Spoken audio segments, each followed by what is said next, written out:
Vote കൊള്ളയാണല്ലോ ഏറ്റവും പ്രധാനപ്പെട്ട മറ്റൊരു ചർച്ചാ വിഷയം നമ്മുടെ മുൻപിലുള്ളത്. അക്ഷരാർത്ഥത്തിൽ ലോകത്തിനു മുന്നിൽ ഇന്ത്യ എന്ന് പറയുന്ന ജനാധിപത്യ രാജ്യം നാണം കെട്ട് നിൽക്കുന്നതാണ് നമുക്ക് കാണാൻ കഴിയുന്നത്. ഒരു ബ്രസീലിയൻ മോഡലിന്റെ പടം അടക്കം ഉപയോഗിച്ച് കള്ള വോട്ട് ചെയ്തു എന്ന വലിയ ആക്ഷേപം കേട്ടു നിൽക്കുകയാണ് ഇവിടെ BJP എന്ന് പറയുന്ന രാജ്യം ഭരിക്കുന്ന പാർട്ടി. ആ വിഷയത്തിൽ ബ്രസീലിയൻ മോഡലായ ലാരിസയുടെ പ്രതികരണം ഇന്ന് നമ്മുടെ മുൻപിലേക്ക് വരികയുണ്ടായി. ഹരിയാനയിലെ വോട്ട് കൊള്ളയ്ക്ക് തന്റെ ചിത്രം ഉപയോഗിച്ചത് അവിശ്വസനീയമെന്ന് ബ്രസീലിയൻ മോഡൽ പറഞ്ഞു. ഏത് ലോകത്താണ് നമ്മൾ ജീവിക്കുന്നതെന്നും മോഡൽ ലാരിസ വിമർശിച്ചു.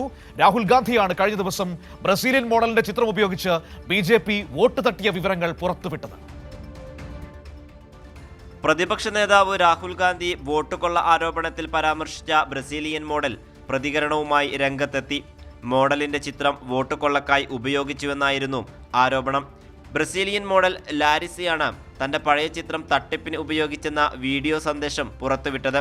തട്ടിപ്പിനെക്കുറിച്ച് വിശ്വസിക്കാനാകുന്നില്ലെന്നും എല്ലാവരും ഇത് കണ്ട് ചിരിക്കുകയാണെന്നുമാണ് വീഡിയോയിൽ ലാരിസ പറയുന്നത്. Gente, estou usando uma foto minha antiga. Minha foto é velha, tá? Ó, tava novinha na foto, devia ter uns 20 anos, 18 anos. Tô usando a foto minha pra fazer, eu não sei se é uma eleição, alguma coisa de voto que tem que votar. E na Índia. ഏത് ലോകത്താണ് നമ്മൾ ജീവിക്കുന്നതെന്നും വീഡിയോയിൽ Larissa പരിഹാസമുന്നയിച്ചു. നിരവധി പേർ തന്റെ അഭിമുഖത്തിനായി ഇന്ത്യയിൽ നിന്നും ബന്ധപ്പെടുന്നുണ്ടെന്നും Larissa പറഞ്ഞു. കോൺഗ്രസ് നേതാവ് സുപ്രിയ ശ്രീനേറ്റയാണ് ബ്രസീലിയൻ മോഡലിന്റെ പ്രതികരണമടങ്ങിയ വീഡിയോ സന്ദേശം എക്സിൽ പങ്കുവച്ചത്. ഹരിയാനയിൽ പല പേരുകളിലായി 10 ബൂത്തുകളിൽ 22 വോട്ട് ചെയ്തെന്ന ആരോപണമാണ് രാഹുൽ ഗാന്ധി ഉയർത്തിയത്.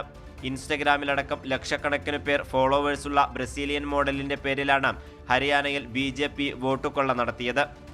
കൈരളി ന്യൂസ്, ദില്ലി.